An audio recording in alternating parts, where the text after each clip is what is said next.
This episode of Minding Your Amygdala is about mental health awareness. Are we truly aware, or is that just a phrase? I'm looking around at the world today and I'm thinking, wow, we really need to have a better understanding of what mental health is and what it's not. Stay tuned for this episode of Minding Your Amygdala.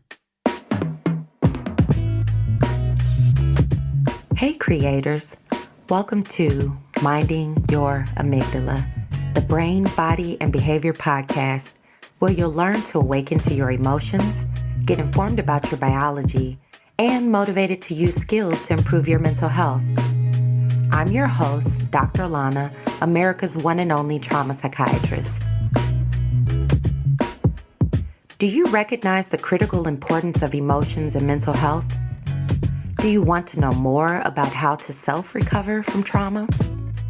Do you want to better understand the updated science about how our brain and body shapes our behaviors?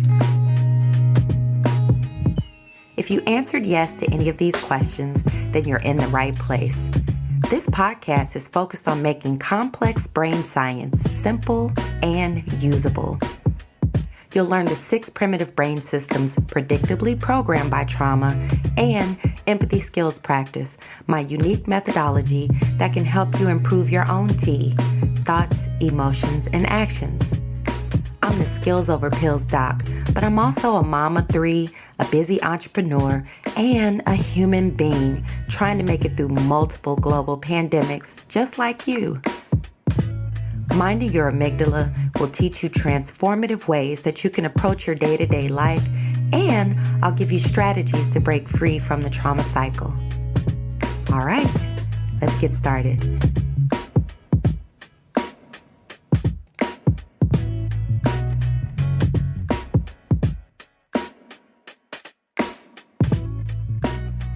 Hey, creators, it's Dr. Lana, and once again, we are here to explore mental health and its relationship to psychological trauma. In this particular episode, it has shifted over time as I've really tried to think about what is the best way to honor October as Mental Health Awareness Month. And I originally was going to come on and do an explanation of some of the common conditions that we think about when we think of mental illness, like major depression, ADHD, PTSD, schizophrenia, dementia, bipolar disorder, and then my brother Kanye. My brother Kanye is out here having another episode. And I thought it would be a great opportunity for us to really dive into mental health from the standpoint of not just awareness, but awareness only comes with education. And one of the most striking things that I hear when I'm listening to us try to problem solve all of the difficulties that people are facing in society, and we're asking ourselves, do we need more laws? Do we need more police? Do we need more church? And it is a huge gap when we do not talk about and acknowledge mental health, emotional health, and wellness as the core issue underlying much of the crime that we see, much of the political upheaval, much of the denial of reality that we see in so many people is about mental health. And so I wanted to take this episode really to think through mental health from a individual centered standpoint, because I think that when we get stuck in all of the external problems that people are facing, and we know that there are many, it removes our internal ability to focus on what can the individual person do that is most likely to improve their mental health and wellness. I think we have to shift from thinking that mental health is for those folks over there, right? I'm air quoting here.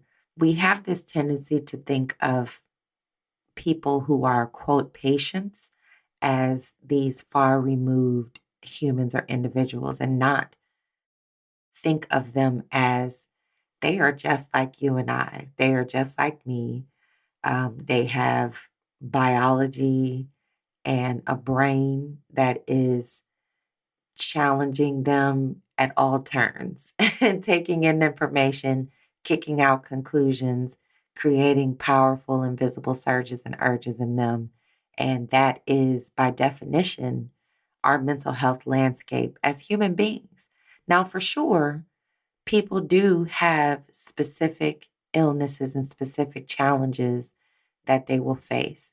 But let's just look at the barrier to mental health access and mental health treatment.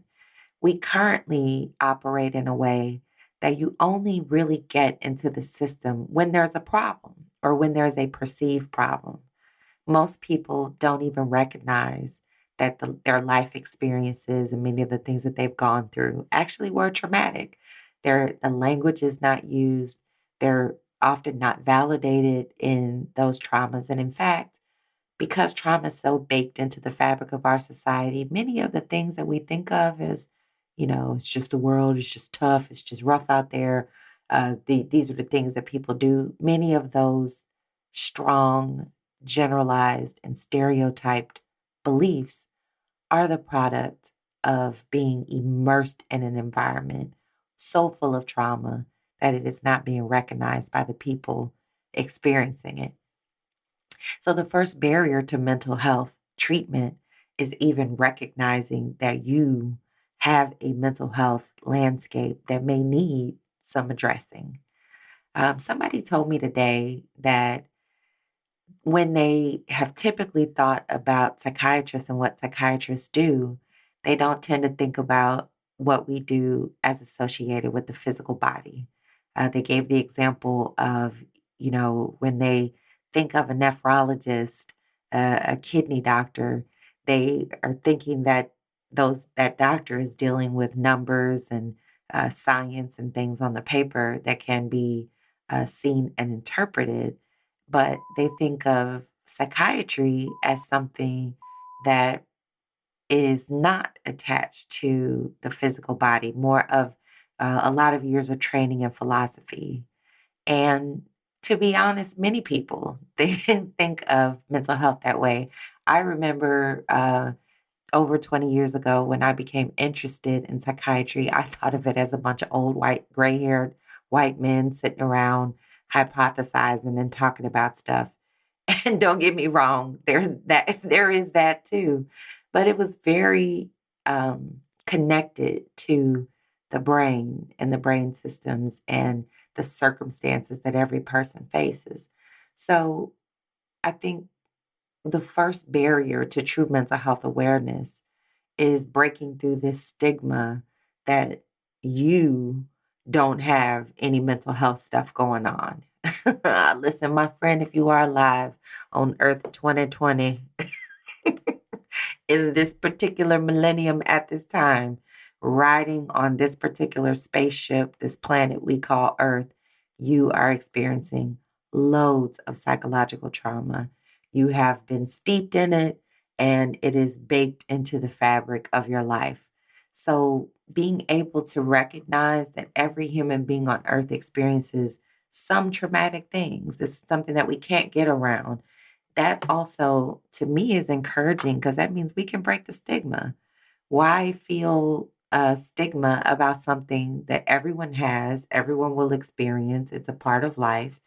And then being able to integrate that into the concept of mental health is a core component for each of us to take care of.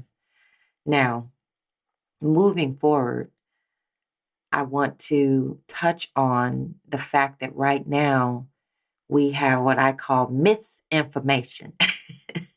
Myth, so many myths about, emotional health, mental health, wellness, that it is almost difficult to distinguish what is true. It saddens me many times when I hear even skilled therapists and mental health practitioners, when they don't have a full answer or description for something.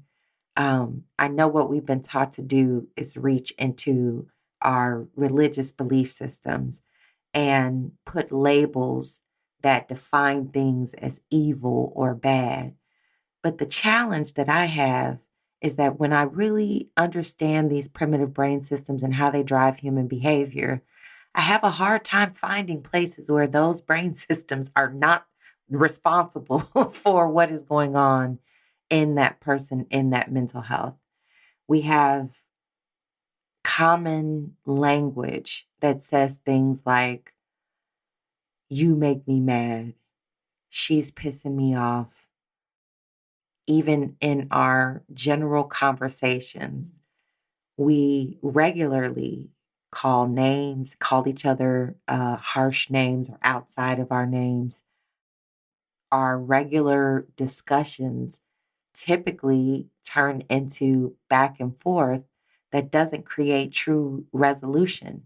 Humans are extremely emotional creatures, all of us. And all of us have, if we have a working brain, we have amygdalas, the part of our brain that creates our emotions, a whole limbic system, that's the part of our brain that integrates our emotions with all the rest of our systems.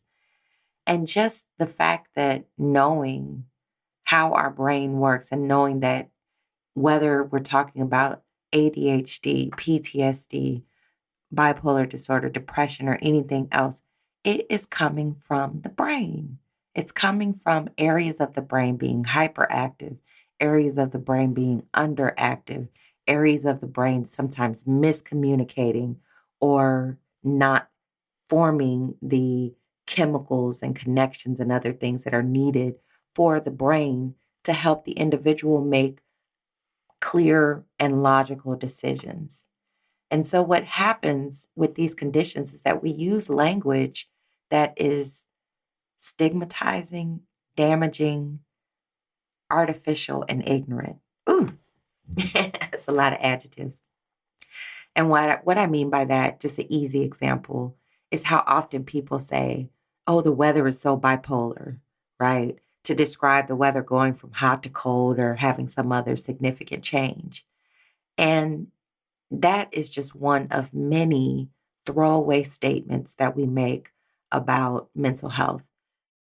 We think of tears as weak or bad or feminine, when tears are a human function that is ingrained in all of us, that is designed to be able to express important spiritual communication, otherwise known as emotions. Being able to access and understand the full range of your emotions is a gift. It's not something that, as we have been often taught, should be ignored, pushed away, uh, not thought about, removed from the picture. I mean, think about how many times we say we want to make a logical decision without the emotions in it. Guess what? That is impossible. It's impossible because our brain integrates emotional content with every single decision that we make. It is inseparable to think of yourself as separate from those invisible parts of you, your thoughts, your beliefs, your emotions, your mind, your imagination. The components of you that you cannot see are very real, and they are attached to components of you that are inside of your brain. We'd have to crack you open to see them, but they in fact are there. So, um, what gives us such a huge blind spot for mental health? I think the combination of so many years and so many ages of ignoring the emotions of the situation. I mean, you have to think about the way that human society has developed, starting in Africa, what we now call Africa, migrating out across the earth, changing, into with the pressures of the environment into so many different uh, humans that we now think of as different races, but is in actuality different ethnicities and cultures.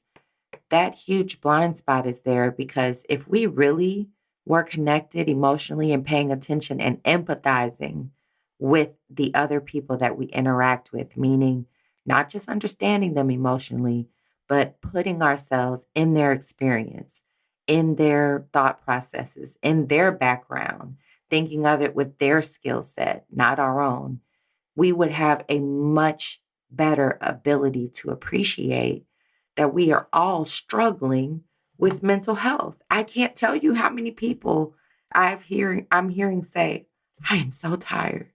Yes, we have survived COVID. We survived 2 years of a really painful environment, uncertainty, entire shifts in our economy. There's chaos in our systems.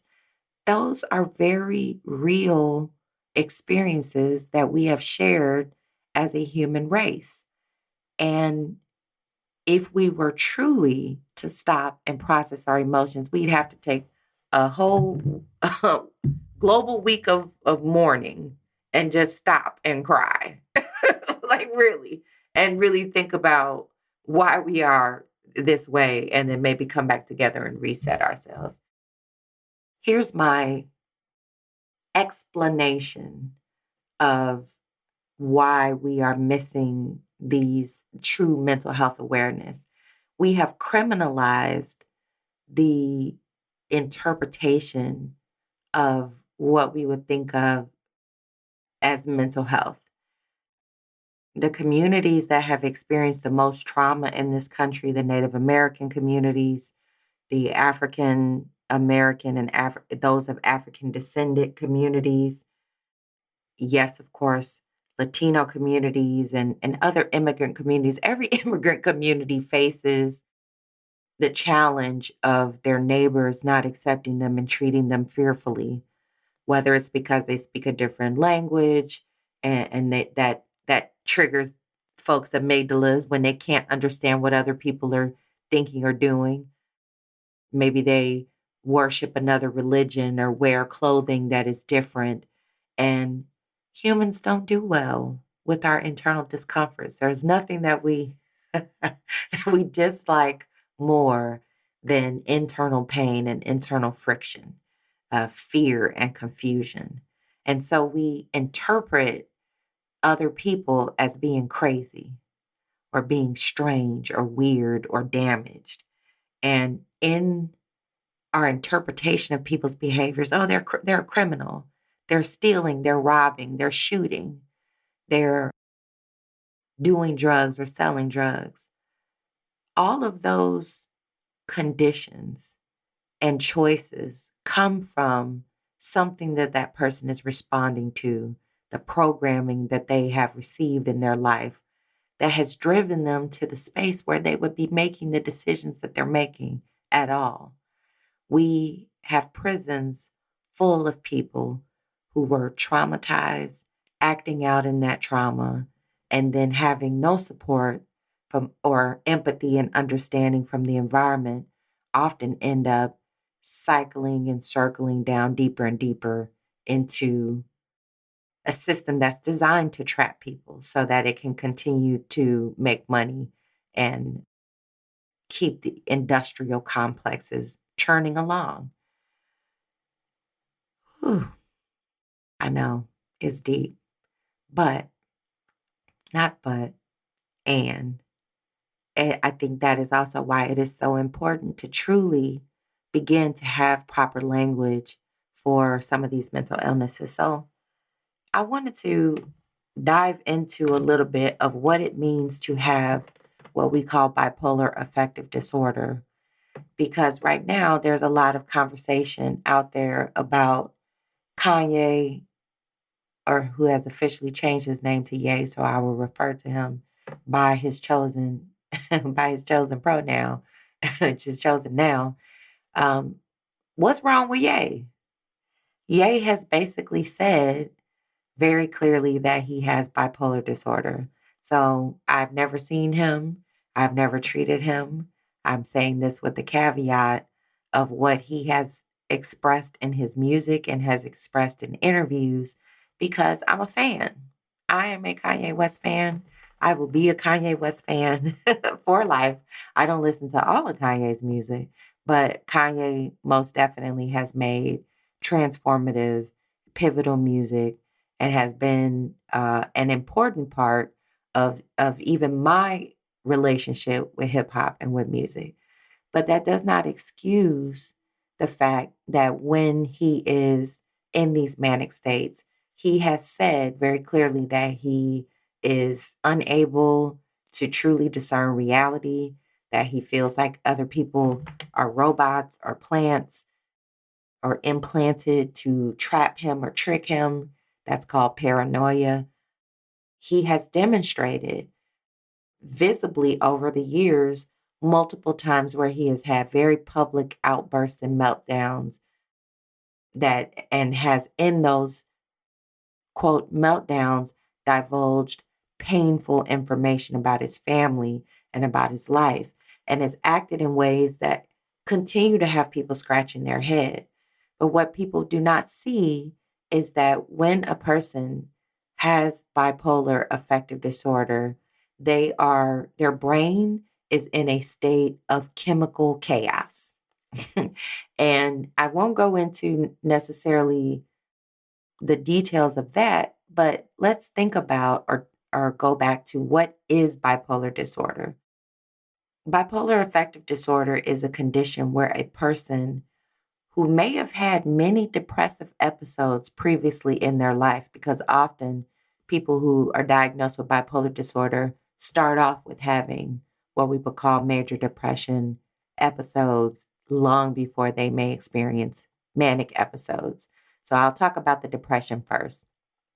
With depression, we tend to look at a person's mood. It can be sadness, but it doesn't always have to be sad and mopey. Many people are functionally depressed, but it comes out in their negativity about themselves, their thought process, the rest of the world. And often it's a shift in the person's interest and their energy. They may find themselves not wanting to engage with things, withdrawing, not having interest or pleasure in things that used to bring them pleasure. Sometimes the appetite can go way down. Sometimes the appetite can go way up. It really does depend on the person. But many people who eventually receive the bipolar diagnosis have experienced depression, oftentimes starting in their teens or early 20s.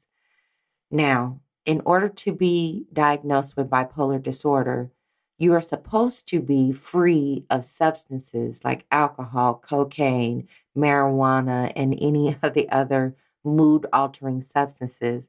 Unfortunately, for many people, mood altering substances are part of their everyday relationship with the world. And Kanye has talked about having a problem with alcohol and drinking too much and having consequences of outbursts. By the way, alcohol suppresses your prefrontal cortex, your CEO, that wonderful part of your brain behind your juicy forehead that helps make wonderful decisions for you. And that is why alcohol is called liquid courage, because it suppresses the part of your brain that would talk you out of certain things, and it helps you find some of that bravery that many people may need in order to overcome their amygdala.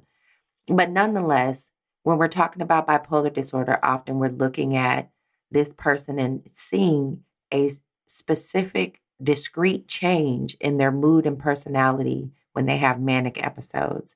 Manic episodes are characterized by a person's mood often becoming elevated or sometimes euphoric, sometimes happy. Sometimes their moods can be rapidly shifting, and that can look like irritation and can look like anger episodes and outbursts as well. But most of the time, the person might talk faster. They may even be more pressured speech, like talking so fast sometimes that they almost can't even keep up with what they're thinking. So their communication is not as clear. They may bounce around topic to topic and not finish their thoughts completely because their brain is going so fast. They often interrupt people, or often lose their own train of thought because their brain might be going so fast. Many times, people who are having manic episodes can experience hyper religiosity. And what we mean by that is that beyond their typical cultural practices, they may suddenly become more obsessed with God or whatever their religious practice or beliefs are. They may go from being devout, going to church every Sunday, maybe participating even in daily services or a deacon or something else, but going to, I had a gentleman who broke all of the doors off of his closets and turned them, chopped them into crosses and nailed them together and put crosses all over his house. That's an extreme example, but oftentimes people can cite feeling like they have a direct connection to God, better downloads, more creativity, sometimes may even feel that they are a messenger of past life. They may reference other scriptural characters and feel that they are living those experiences. These are just some of the symptoms that we use to evaluate whether a person may be experiencing a manic episode. Sleep is also a big indicator. Oftentimes, the person may be able to go without sleep for long periods of time, sometimes even days, weeks, or maybe have a reduced sleep cycle where they may only sleep 1 or 2 hours, three, maybe, and then feel like they have excess energy. This can also be taking on extra projects, doing more things, sometimes to the point of not completing those things. I oftentimes, when people are in manic episodes, they may make impulsive decisions like spend a lot of money on a credit card, go out and buy a car they don't need, go to the casino and gamble away too much of their money, or make other impulsive decisions, sometimes having sexual relationships with people and doing things that they otherwise would not do when their body is not flush full of chemicals that are causing the imbalance. So, all of that to say that we don't give the label of bipolar disorder lightly because it means that we are seeing manic or hypomanic, meaning some of those symptoms, but not in the extremes that I've described. And that would be the indication that the person should have the diagnosis of bipolar disorder. And it actually causes a shift in the medication approach and the therapeutic approach that we take when we're dealing with it, because that particular condition responds differently to medications that are traditionally used to treat depression, anxiety, and PTSD, what we would call antidepressants. So once we have bipolar disorder, we go into the concept of mood stabilizers. But unfortunately, while we know that we have medications that can stabilize mood and keep people, at least minimize some of their episodes and symptoms, the consequences of that, people with who experience mania will often say afterwards, number one, they don't often remember clearly the events, the things that they said or did. Often families have to even show them videos, and even then they may not believe it. And it may take away some of the creativity and other um, things that people who are especially in the creative arts don't like to lose. I've treated many people who were musicians, who were actors, painters, and other categories that especially found it difficult to resist the lure of the mania because the mania also opens up um, thought outside of what they would consider the normal pathways that can help them in their creativity. So there really is a major challenge to be faced with families because, in particular, in our country and in most places in our country, it is well respected, or has been up until recently, that a person has autonomy over their body and over their own choices, meaning that whatever that person is deciding, that even if it's a bad decision, even if the decision is influenced by poor decision making, that unless they are an imminent danger to themselves, other people, or they are so mentally out of it that they're unable to keep themselves safe, there's very little that family members or others can do to help a person who's in that state be able to get the type of treatment that they often need, which is inpatient treatment, sometimes even medications that are ordered by a judge so that that person can be stabilized and be able to be back into their normal mental state.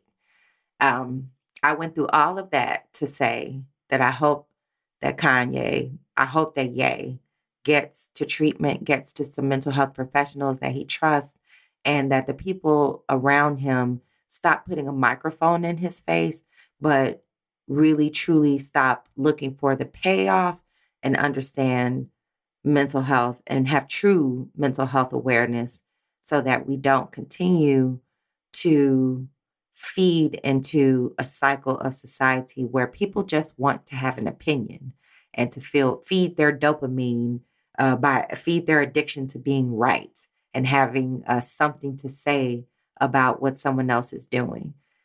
This is a feature of our common mental illness of operating in a semi-delusional state, trapped in our biological bubble and subject mostly to what our primitive brain is presenting to us, unless we wake up and learn how to take control of our own thought processes by activating our prefrontal cortex. So you know what I'm talking about because you're here. You are in this space where you're listening to this Minding Your Amygdala podcast. And that tells me that you are interested in a better understanding of the world through a more aware lens.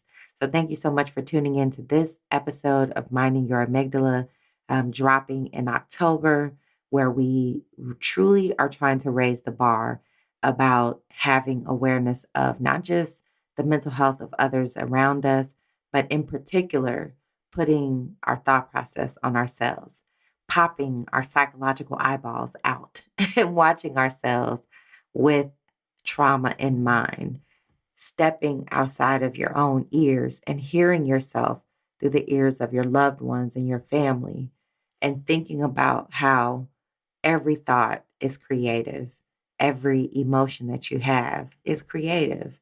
And this is why empathy for yourself, empathy for other people, being able to truly operate in love mode is the cure for psychological trauma. So thank you so much for joining today.